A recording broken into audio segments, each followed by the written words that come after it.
여러분 안녕하십니까? 이충건 방송의 이충건입니다. 오늘은 정부의 2021년 경제정책 방향의 내용을 간단히 설명하고 비판적으로 검토해서 개선해야 할 사항에 대해서 말씀을 드리겠습니다. 정부는 12월 17일 대통령 주재 2021년 즉 내년 경제정책 방향 보고 및 확대 국민경제자문회의를 개최하여 2021년 경제정책 방향을 확정 발표했습니다.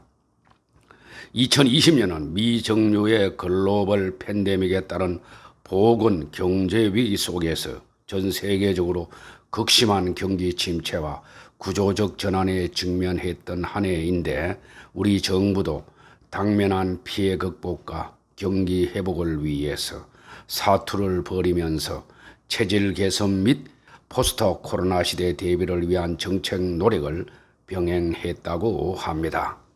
2021년 즉 내년 우리 경제는 마이너스 성장으로부터 벗어나 성장세 반등이 예상되나 코로나 상황 불확실성이 상존하고 소비와 고용 등 민생 어려움 지속이 우려되며 빠른 시간 내 확실한 경제 회복 모멘텀을 만들어내는 한편 우리 경제의 성장 경로 자체를 끌어올리기 위한 정책 노력 강화가 필요하다고 했습니다.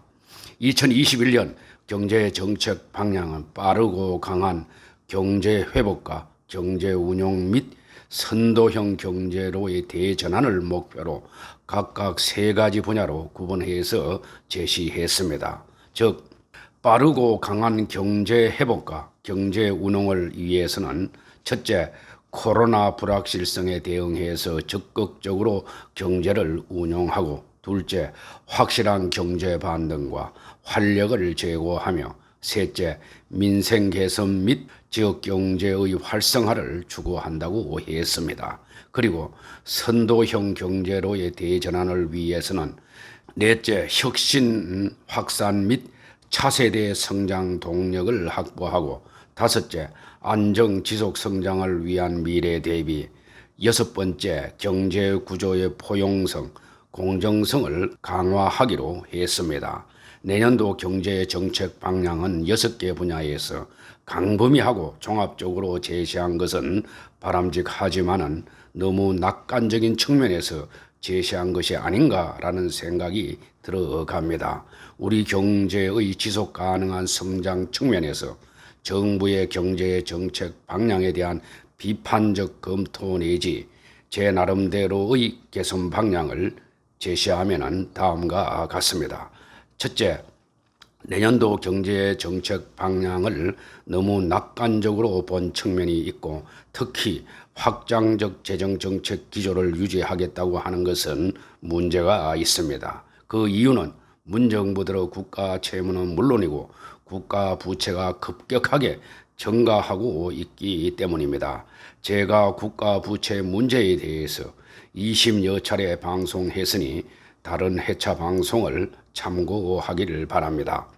역대 정부별 국가 채무 비율 D1의 증가폭을 분석해 보니 노무현 정부 때는 약 7.7%포인트, 이명박 정부 때 4.0%포인트, 박근혜 정부 때 3.4%포인트에 불과했는데 문재인 정부는 국가 채무 비율이 취임 초 36.0%였던 것이 2021년 43.7%, 2022년 46.7%로 증가할 것으로 전망되어 무려 10.7%포인트가 증가할 전망입니다. 이명박 정부나 박근혜 정부에 비해서 증가율 측면에서 볼 때는 2.5배 내지 3배 정도 더 높은 수치입니다. 이명박 정부나 박근혜 정부는 국가 채무를 안정적으로 관리하기 위해서 어느 정도 노력을 했습니다. 그러나 문 정부는 너무 방만하게 증가시키고 있는 것입니다. 그나마 역대 정부는 국가 채무 비율이 낮은 상태에서 증가했지만은 문재인 정부는 역대 정부가 마지노선이라고 여겼던 40%를 크게 상회하는 수치를 보이고 있다는데 문제가 있습니다. 따라서 문 정부는 국가 채무의 안정적 관리를 위한 방안을 적극 검토해야 합니다. 그리고 문 정부가 제시한 한국형 재정 준칙안도 보다 엄격하게 추진되어야 합니다. 둘째, 일자리 확대를 위해서 공무원 일자리 수를 상당히 많이 확대하고 있는데 즉시 중단해야 한다고 봅니다. 아무리 문 대통령 공약이라고 하더라도 잘못된 것은 과감히 시정해야 합니다. 인구는 감소하는데 공무원 정원을 일방적으로 증가시키는 것은 국가 채무만 급증시킬 뿐입니다. 특히 청년 일경험 사업을 10만 명으로 확대 지원하는 것은 필요할 수가 있지만은 취약계층 일자리 104만 개와 국가직 공무원 3, 4분기까지 70% 이상 채용한다는 것은 시정되어야 할 것입니다. 셋째, 정부는 투자 회복세를 지속하기 위해서 공공민자 기업 투자 프로젝트를 110조 원으로 확대하기로 했습니다. 구체적으로 살펴보니 2020년 대비 10조 원이 증가한 것인데 공공부문 65조 원, 민자 17조 원, 기업 28조 원으로 증가시킨다는 것입니다. 그러나 공공부문 투자 65조 원은 타당성 조사를 철저히 연구하여 경제성 있는 사업 위주로 해야 할 것입니다. 넷째, 정부는 코로나19에 대응해서 최대 4,400만 명분의 해외 백신 선구매 및 세부 접종 전략 등 백신을 접종하고 사전 준비를 본격화하면서 국내 치료제 백신 개발을 위해서 임상 지원 체계를 구축하기로 했습니다. 그러나 안철수 국민의당 대표가 12월 24일 인터뷰한 것과 같이 백신 구입에 대해서 대통령이 거짓말을 하고 있다고 했는데 사실인지 묻고 싶습니다.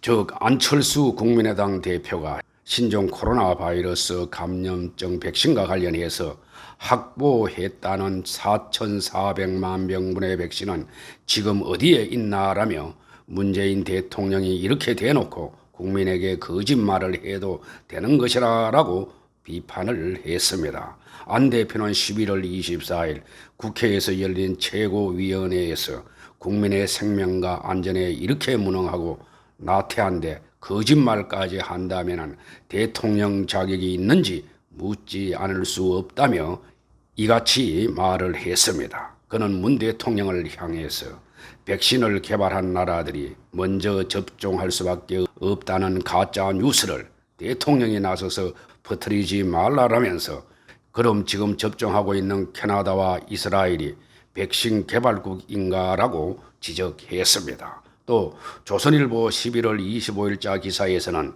보건당국이 코로나 바이러스가 창궐한 이후 4차례의 추가 경정 예산과 내년도 예산 정부안에 단 한 번도 백신 구입을 편성하지 않았던 것으로 확인됐다고 했습니다. 또 질병관리청도 코로나 확산세가 극심했던 지난달 초순까지 어떤 종류의 백신을 구입할지 결정하지 못한 것으로 드러났습니다. 국민의힘 등 야당의 항의에 의해서 결국 4차 추경에 1,839억 원이 반영되었고 내년도 예산에도 9천억 원의 백신 구입비가 편성되었다고 합니다. 우리 국회에서 이 같은 논의가 이루어질 무렵 미국과 영국에서는 1,000백신 접종을 목전에 둔 상태였습니다. 이런 식으로 해놓고 방역을 잘한다고 홍보나 열심히 하고 있는 것입니다. 이게 사실이라면 크게 잘못된 행태를 보인 것이고 즉각 시정해야 합니다.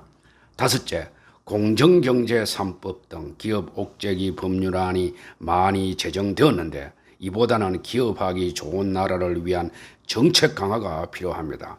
우리나라는 소규모 개방 경제로 수출 정대 없이는 성장을 지속하기 어렵습니다. 공정경제 3법은 정부와 여당이 주도한 상법 개정안과 공정거래법 개정안 그리고 금융그룹 감독에 관한 법률 제정안 등을 말합니다. 2020년 8월 25일 열린 국무회의에서 공정경제 3법을 의결했으며 이는 12월 9일 국회 본회의를 통과했습니다. 상법 개정안에는 소액 주주의 경영 감독권을 강화하는 다중대표 소송제, 감사위원회 독립성 보장을 위한 분리선출제와 3% 룰을 담는 내용이 포함되었습니다. 최대 주주와 특수관계인의 지분을 합산하지 않고 의결권을 최대 3%까지만 인정하는 것입니다. 공정거래법 개정안에는 상장사에 대한 사익 편취 규제 기준을 지분율 30%에서 20%로 하향하는 내용이 들어갔고, 금융그룹 감독원 제정안은 자산 5조 원 이상의 복합금융그룹에 대한 금융당국의 감독권을 강화하는 내용이 담겼습니다. 재계는 공정경제 3법이 기업 활동을 크게 위축시킬 수 있다며 동법안을 기업규제 3법이라며 우려하고 있습니다. 기업 옥죄기를 위한 법률의 제정은 보다 더 신중해야 할 것입니다. 여섯 번째, 부동산 정책의 실패를 인식하고 효율적이고 바람직한 대책을 수립해서 추진해야 할 것입니다. 대부분의 전문가들은 수요 억제 일변도의 부동산 정책과 임대차 보호법 등이 시장을 왜곡시킨 결과라고 하고 있는데 정부는 이를 인정하지 않고 있습니다.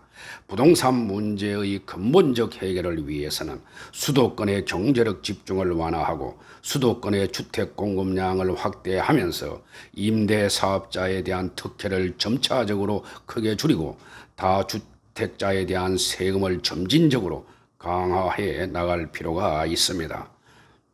일곱 번째, 내년도 경제 성장률 전망치를 3.2%로 제시했는데 크게 낙관적으로 보는 것 같습니다.